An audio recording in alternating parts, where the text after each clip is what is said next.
сабақ сіздерге ұнады ма?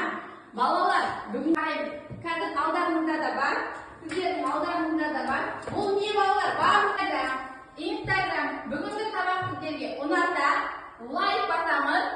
Ал егер де ешқандай түсініксіз болған жағдайда комментарий жазамыз. Ал егер де балалар басқа достарыңызбен бөліскілеріңіз келсе, не істейміз балалар? Репост жасаймыз.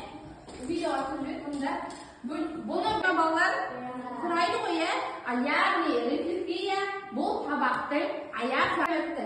Бұл жерде біздер смайл әдісімен пайдаланамыз. Ең бірінші сіздерге сабақ ұнаса, қолдарыңызды көтереміз және де жымиямыз. Оны мұғалімдеріміз көбіне өткізеді, балалар бір қарапайым әдіс. Ал жаңағы Instagram әдісі, жаңарса форматтағы әдіс қараңыздар. Ең бірінші, егер сіздерге сабақ тағы да сол форматты пайдалануға болады екен. Бұл өте қарапайым әдіс.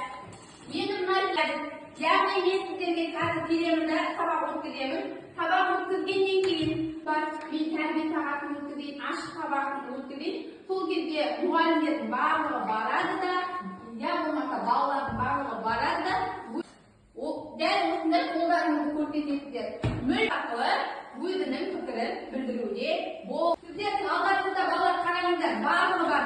Instagram әдісі, Instagram код әдісі де бар, және де смайлик әдісі мен қол әдістері бар екен. Жаңа форматтағы әдіс тәсілдерді үйрендік.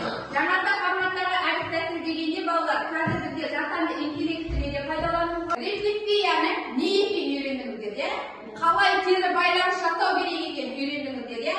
Жаңа әдіс тәсілдер мен қолдарыңызда ручкамен әдіс тәсілдің 3 түрі бар. Мына жерге жазуларыңызға да болады. Мысалы, Instagram әдісіне жазсаңыздар, мына жерге жол қалдырған болатын. Сол жерге өздеріңіздің ойларыңызды